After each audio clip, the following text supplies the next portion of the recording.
പറ്റിക്കപ്പെടുവാനായിട്ട് ഒരുപാട് സംഭവങ്ങൾ നമുക്ക് ചുറ്റുമുണ്ട്. അതിലെടുത്ത് പറയേണ്ട ഒന്നാണ് മസാലപ്പൊടികൾ. നമ്മൾ മേടിക്കുന്ന പല മസാലപ്പൊടികളും ഒരുപാട് വ്യാജനുണ്ട്. പക്ഷേ ഇന്നിവിടെ കാണിക്കാൻ പോകുന്നത് ഒറിജിനൽ ഗരം മസാലയുടെ കൂട്ടാട്ടോ. ഈ ഒരു രീതിയിലാണോ നിങ്ങൾ ഗരം മസാല തയ്യാറാക്കുന്നുള്ളത് ഒന്ന് കമൻ്റായിട്ട് ഇട്ടേക്കണേ. അപ്പോൾ നമുക്ക് നേരെ കൂട്ട് പരിപാടി തുടങ്ങാം. അതിനായിട്ടൊരു പാൻ എടുത്ത് അടുപ്പത്തേക്ക് വെക്കുക. സ്റ്റവ് ഓൺ ആക്കരുത്. 60 ഗ്രാം പെരിഞ്ചീരകവും 20 ഗ്രാം ഏലക്കയും 5 ഗ്രാം ജാതിപത്രിയും 20 ഗ്രാം കറുകപ്പട്ടയും ഇട്ട് കൊടുക്കുന്നുണ്ട്. ഈ കറുകപ്പട്ട എൻ്റെ വീട്ടിലുള്ള മരത്തിൽ നിന്ന് തന്നെ ചെത്തി എടുത്തിട്ടുള്ളതാണ്. കൂടെ തന്നെ 20 ഗ്രാം ഗ്രാമ്പൂവും 5 എരിവുള്ള വറ്റൽമുളക് ഇട്ട് കൊടുക്കുന്നുണ്ട്. വറ്റൽമുളകിന് പകരം പലരും ചേർക്കുന്നത് കുരുമുളകാണ്. പക്ഷേ ഒറിജിനൽ ഗരം മസാലപ്പൊടിയിൽ വറ്റൽമുളകാണ് ചേർത്ത് കൊടുക്കുന്നത്.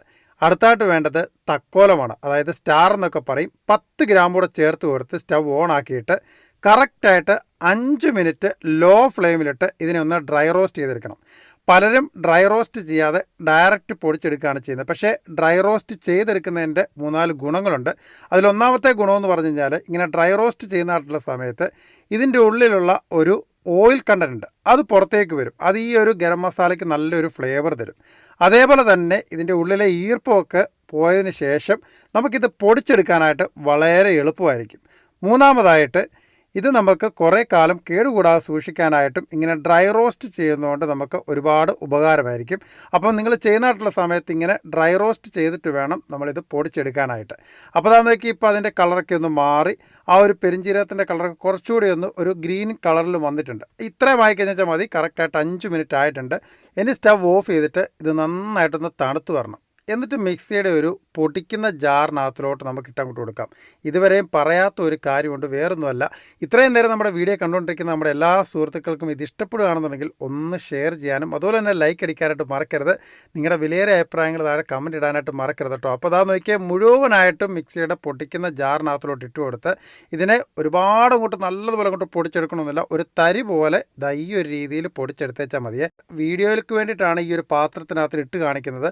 നിങ്ങൾ പൊടിക്കുന്നതായിട്ടുള്ള സമയത്ത് ഇത് ഡയറക്റ്റായിട്ട് തന്നെ ഒരു എയർ ടൈറ്റ് ബോക്സിനകത്തിൽ സൂക്ഷിച്ച് വെച്ചാൽ മതി.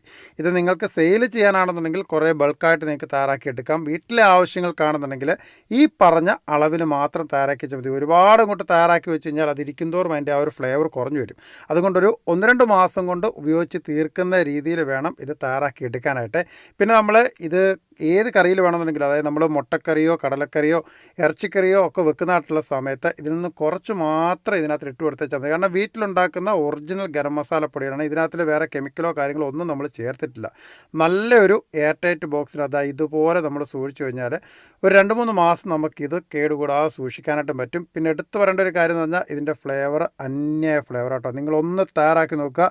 നമ്മൾ വെറുതെ വ്യാജനൊന്നും മേടിച്ചിട്ട് കറികളിലൊന്നും ഉപയോഗിക്കാതിരിക്കുക. ഇപ്പം ഇത്രയേ ഉള്ളൂ നമ്മുടെ നല്ല ഗരം മസാല. അപ്പോൾ വീഡിയോ എന്തായാലും ഇഷ്ടപ്പെട്ടു എന്ന് വിചാരിക്കുന്നു. ഒരിക്കൽ കൂടി ഒന്നുകൂടി പറയട്ടെ, ലൈക്ക് അടിക്കാത്തവരുണ്ടെങ്കിൽ ഒന്ന് ലൈക്ക് ചെയ്യുക, ഷെയർ ചെയ്യുക. നിങ്ങളുടെ അഭിപ്രായങ്ങൾ ഇതേപോലെയാണോ നിങ്ങൾ തയ്യാറാക്കുന്നുള്ളൂ ഒന്ന് കമൻറ്റായിട്ട് ഇടുന്നിട്ടേക്കടെ. നല്ലൊരു കിടുക്കാച്ചി വീഡിയോസുമായിട്ട് നമുക്ക് അടുത്ത ദിവസം കണ്ടുമുട്ടാം. നിങ്ങളുടെ സ്വന്തം Lijo Mallassery, now signing out. Thank you.